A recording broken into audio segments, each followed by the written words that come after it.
Stop right now, my beloved.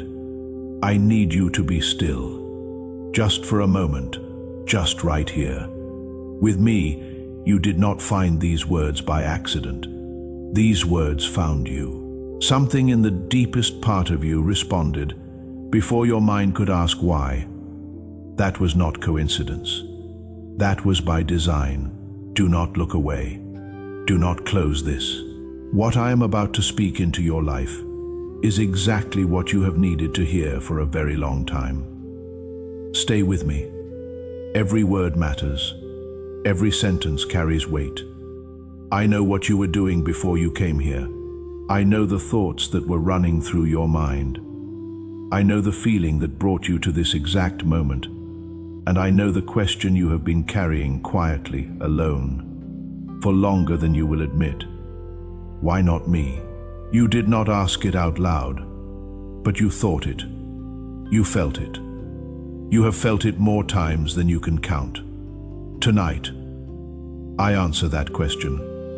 But first, my child, I need you to know that I see you fully, completely. I see what no one else sees. I see you open that phone late at night when the house is quiet and the world feels heavy. I see the way your thumb slows down on certain posts, the promotion someone else received, the wedding someone else is having, the life someone else appears to be living. And I see what happens next. I see your face change. I see something inside you go quiet, in the way that hurts. You put the phone down. You stare at the ceiling. And for a moment, you feel like you are losing a race you never signed up for. My beloved, I need to speak directly to you now, not in general terms, not with vague comfort. You know that feeling in your chest when you see someone younger than you achieve more. You smile for them. You type the congratulations. And then something inside you asks the question you are too ashamed to say out loud. What is wrong with me? You have compared your body to theirs. You have compared your career to theirs, your relationships, your finances, the pace of your life against the highlight reel of theirs. And every single time, you have found yourself lacking. But here is what breaks my heart. My child, you stopped asking what you want. You only measure what you have against what they have. You traded your own voice for their measuring stick. And somewhere in that long season of comparison, you began to shrink quietly. Slowly, you became smaller in rooms where you should have stood tall. You doubted ideas that were brilliant because you wondered what they would think. You held back gifts that were meant to be given. You smiled in public, you shrank in private, and you carried that weight alone. Because who do you tell? How do you explain that the real source of your exhaustion is not your workload? It is the war inside you, the daily war of watching others and wondering why you are still here, still waiting, still becoming. There is something else I see. I see you work hard, quietly, consistently, faithfully, and then watch someone else, someone who seemed to work less, receive the credit, receive the recognition, receive the room. And in that moment, you told yourself a story. You told yourself that something in you is fundamentally insufficient, that you are always the person who almost makes it, almost chosen, almost enough, my child. That story is a lie, and tonight it loses its power, because the truth is this: comparison is not a fair witness. It never has been. Comparison takes your worst moment and holds it against their best performance. It takes your most private struggle and measures it against their most polished presentation. And every single time, it reaches the same conclusion, a conclusion that was decided before the comparison even began. You were set up to lose a contest that was never real. And I need you to understand something, my beloved, something deeper than mere discouragement. What you have been experiencing is not just a bad habit. It is not just a mindset issue you need to fix. The spirit of comparison is a weapon. It was fashioned and aimed directly at you, specifically at you. The enemy does not use random tactics, he studies you. He knows your insecurities with surgical precision. He knows which person to put in front of your eyes to make the wound the deepest. He does not show you someone whose life is completely unrelated to yours. He shows you someone whose life runs parallel to yours. Someone in the same field, someone the same age, someone who started at the same time. Someone who carries a similar dream, because the comparison only lands when it feels relevant. Think about that.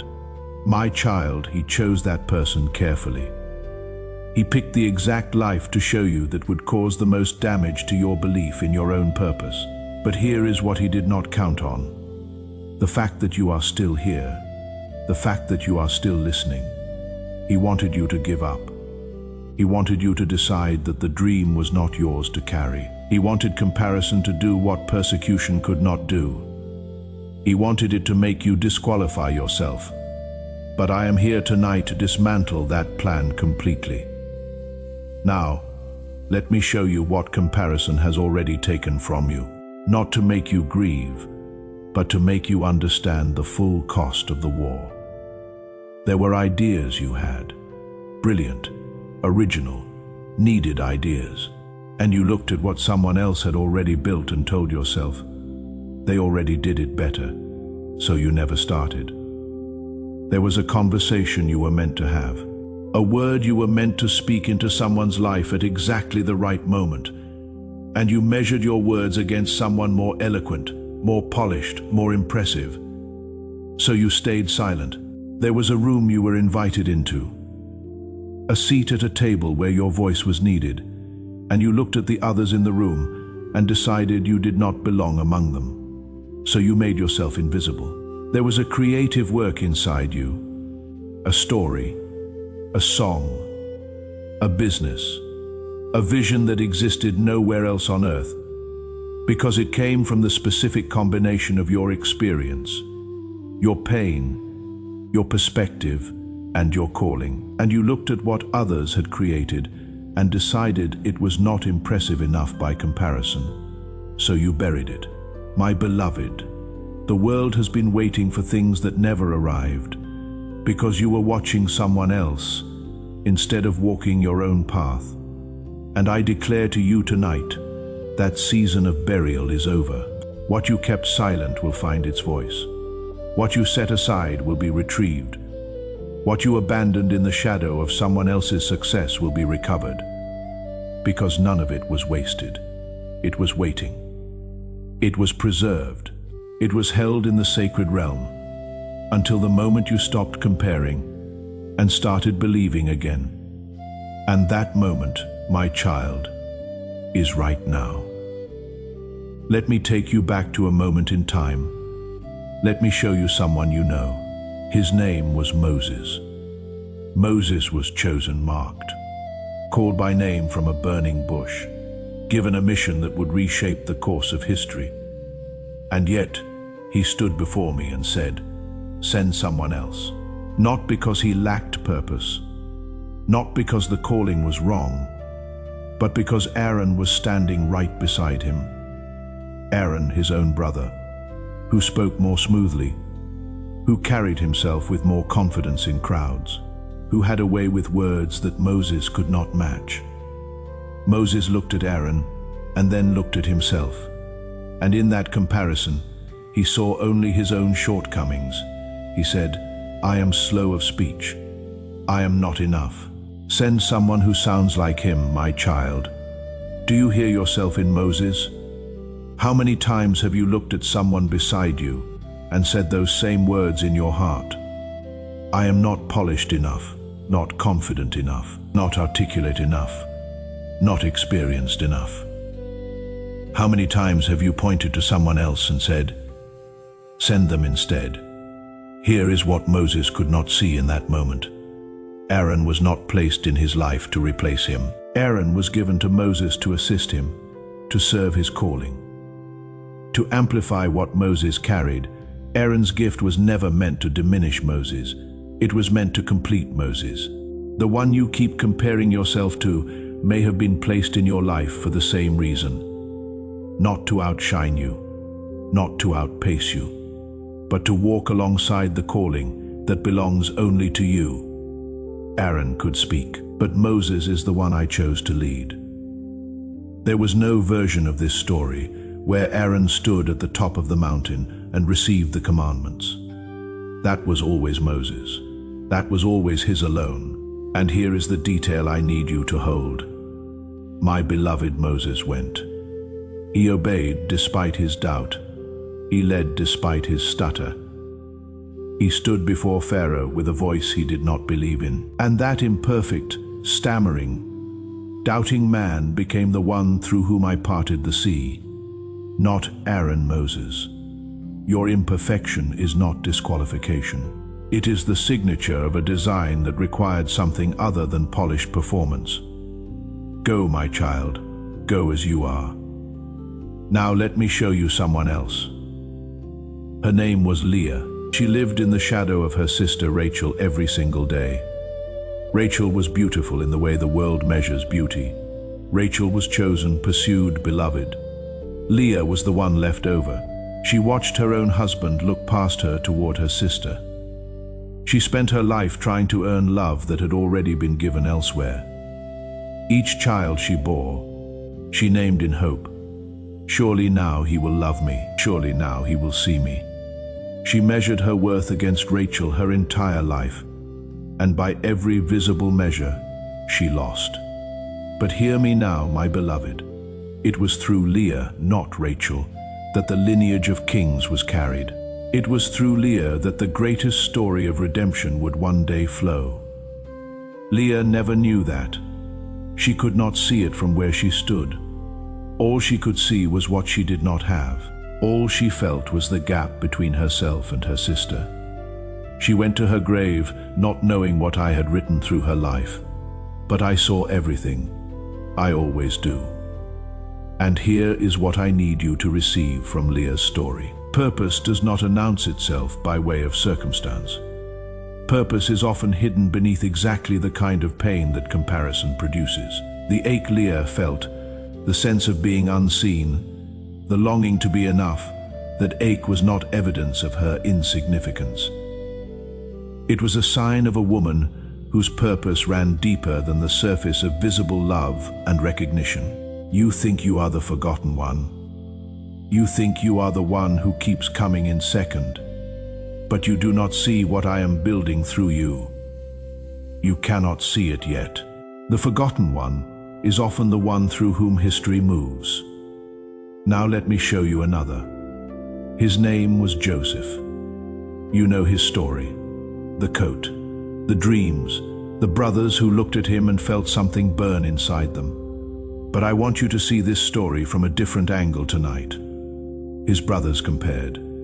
They compared what their father gave him against what their father gave them. They compared his favor to their own standing. They watched his coat, his dreams, his position in their father's eyes. And they decided that what Joseph had was proof that they had been given less. And that comparison did not stay inside them as a quiet ache. That comparison became rage. That comparison became a plan. That comparison led them to a pit in the middle of a field. They threw him in. They sat down to eat bread while he cried out from below them, "My child." I need you to understand what the spirit of comparison led those brothers to do. It did not just wound them on the inside. It made them architects of suffering. It turned brothers into captors. It turned a family into a fractured thing that would carry the weight of that day for decades. And here is the part no one talks about. For 22 years, those brothers carried the memory of what they had done. For 22 years, they built a life on the lie they told their father. For 22 years, they lived with the knowledge that they had sold their own brother into slavery. The comparison that started with a coat ended with 2 decades of hidden guilt. Because comparison is never just a feeling, it is a seed, and if it is not uprooted, it grows into decisions that damage far more than the one who first felt the envy. But now look at Joseph, thrown into the pit, sold as a slave, falsely accused, imprisoned, forgotten by the very man he helped while locked away. From every human angle, Joseph had every reason to compare his suffering to the lives of the free, every reason to look at his circumstances and declare that he had been robbed of the life he was meant to have. But Joseph kept serving wherever he was placed. He did not wait for his circumstances to match his vision before he gave his full self to the task in front of him. And then the moment came. Pharaoh had a dream that no one could interpret, and a man who had been forgotten remembered the Hebrew in prison, who could hear the language of dreams. Joseph walked out of his cell and into the presence of a king, not because his circumstances finally matched his worth, but because he had never allowed his circumstances to determine his worth. My beloved, the pit was not the end of Joseph's story. The pit was the passageway, and what his brothers meant for destruction, I used for elevation. The very people who compared themselves to Joseph and decided to remove him from their path ended up bowing before him. The very dream they tried to kill came to pass through the exact suffering they caused. They thought the pit ended the story. But I was writing every page. Now I ask you this, my child. What pit are you standing in right now? What circumstance have others placed you in that feels like it has ended your story? Hear me. I am still writing. The pit is not your ending. The pit is your passageway. Now let me show you one more. His name was Gideon. When I found him, he was hiding. He was in a winepress, threshing wheat alone, afraid of being seen. My angel appeared and called him mighty warrior. Gideon laughed, or perhaps he wept, because the words made no sense to him. He said, I am the least in my family. My family is the weakest in the tribe. My tribe is the smallest among them all. You have the wrong person. He had already calculated his own smallness. He had already compared himself to what a warrior should look like. And he had disqualified himself before I could speak another word. He built a whole case against his own calling. He gathered the evidence of his inadequacy with more diligence than a prosecutor. I wonder if he had also watched others, stronger men, more decorated warriors, men who moved through the world with the confidence he could not find in himself. I wonder if Gideon looked at those men and then looked at himself, hiding in a winepress, and decided the conclusion was obvious. Not me, anyone but me. But I did not correct his assessment of himself. I did not argue with his evidence. I simply said, go in the strength you have, not the strength you wish you had, not the strength of the person next to you. The strength you carry right now, imperfect and ordinary as it may seem. And with that strength, and 300 men against an army of thousands, Gideon won.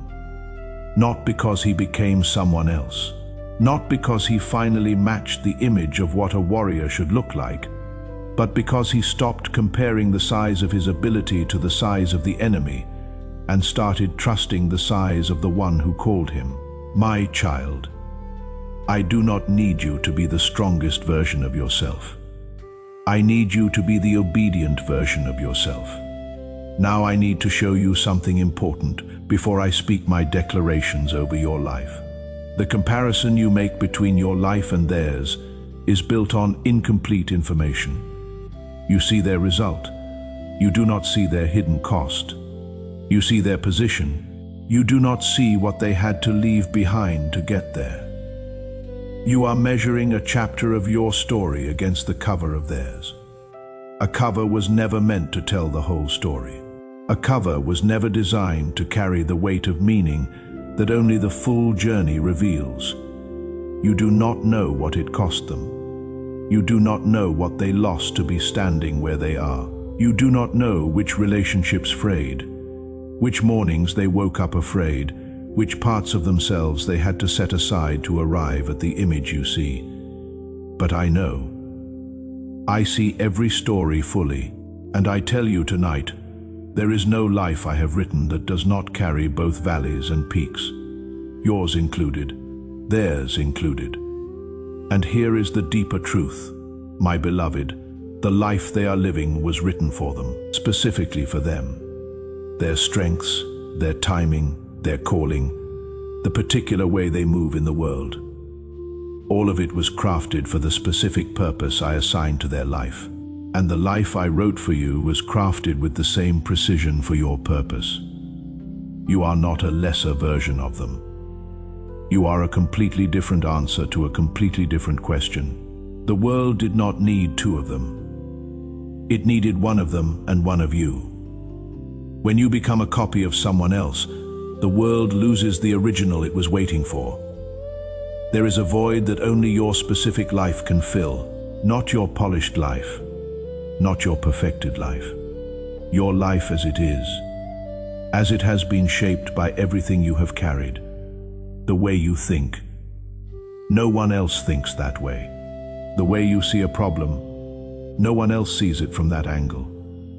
The combination of pain and hope and experience and insight that lives inside you, that combination exists nowhere else on earth. And I placed it in you with intention. You are not a prototype of someone more successful. You are not a rough draft of a better person. You are not the version before the real version arrives. You are the final design, exactly as intended. If you feel these words landing in the deep places of your spirit right now, I want you to do something. Type these words below. I am not behind. I am on my own path. Let your declaration be the first crack in the wall that comparison has built around you. Now hear me on this, my beloved. I want to speak to specific places in your life. That position you did not get, that opportunity that went to someone else. That moment when you were overlooked and someone less prepared was promoted ahead of you. I closed that door, not to punish you, to redirect you. The role that was meant for you cannot be filled by someone who is trying to be someone else. It requires the full and specific version of you. That door closing was not rejection. That door closing was preparation, because the position I have for you was not built for a version of you that had been shaped by someone else's blueprint. It was built for you exactly as the long road has made you. The skills you developed in the seasons that looked like delay, those are the skills the next level requires. The resilience you built in the years of being overlooked, that resilience is the qualification for what is coming. Your timeline is not delayed. It is different, and different is not lesser. And to the one who has been comparing your body, your face, the way you look in a room to the way they look in a room, you were not made to fit a mold.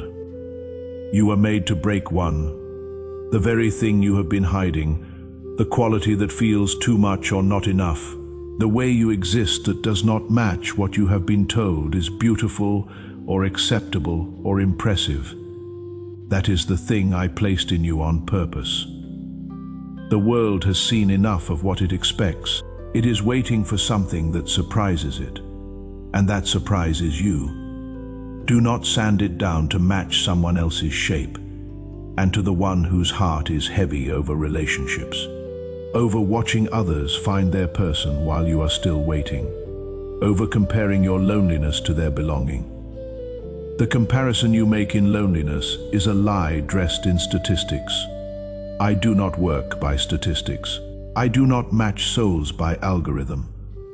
What I have for you cannot be rushed into your life before it is ready for you and you are ready for it. The connection I have ordained for you requires a version of you that this season is still forming. The timing that feels like delay is actually protection. I am not withholding, I am preparing. Now let me speak to the one who has been comparing their progress to others and wondering if they have wasted time. You have not wasted time. Every detour was data. Every closed door was correction. Every season of confusion was cultivation. The growth that happened in you during your most unseen years. That growth is the very thing that will sustain what is coming. The person who received it faster than you may not have the depth to hold it. But you, my child, have been deepened by the waiting. You have been widened by the wandering. What I am building through you requires a foundation that only difficulty can lay. They did not see your beginning. They will not understand your elevation. But I will be there when it arrives. I have been there all along. And to the one who has quietly given up on certain dreams because they watched someone else receive them first and decided that meant there was none left for them. There is no scarcity in what I have prepared. Their blessing did not subtract from yours. Their promotion did not use up your portion. Their harvest was not taken from your field. The sacred realm does not operate on shortage. It does not run out of favor for the ones who keep believing. What is yours is still yours. It is being held. It is being protected. It is being readied. And to the one who is tired, my beloved, simply tired, tired of the cycle, tired of believing, and then comparing, and then doubting, and then starting over. Tired of the emotional weight of measuring a life that cannot be measured fairly. I see your fatigue. I do not dismiss it. I say to you tonight, lay it down. Not the dream, the measuring stick. Lay down the instrument that has been used to wound you every time you picked it up. You do not need it. You were never meant to carry it. It was never yours to begin with. Now I want you to know something, my child. Something is happening right now, in this moment. In the space around you, I need you to be aware of this. There are forces that have worked very hard to keep you inside the cycle of comparison, because they know what you are capable of when you step out of it. They have seen the design, they know the assignment, and a person walking freely in their own calling, unencumbered by the weight of comparison, is a dangerous thing to the plans that were made against you. You may have felt in recent days a particular heaviness, a fresh wave of self-doubt that arrived without clear cause. A season where the comparison felt louder than usual. That was not random.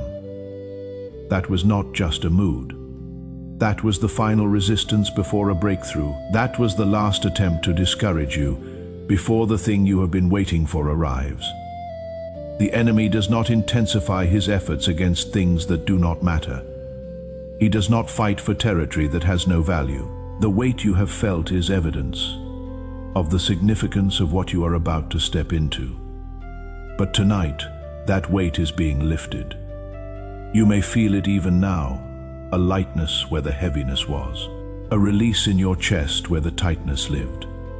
That is not your imagination, my beloved.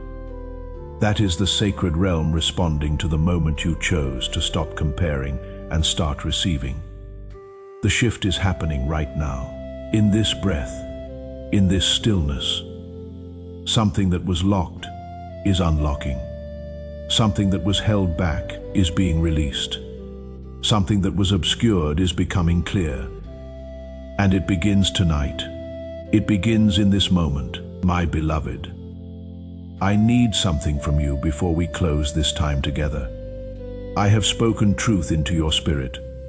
I have shown you what comparison has taken and what I have preserved for you. I have reminded you of who you are in the design I made.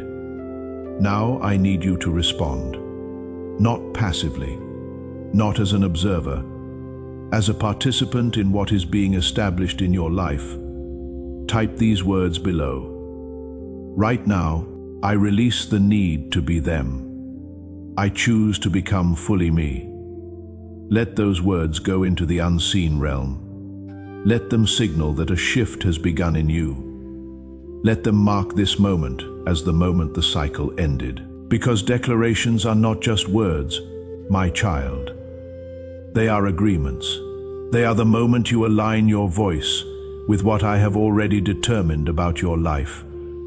And I have already determined that you are enough. I have already established that your path is valid.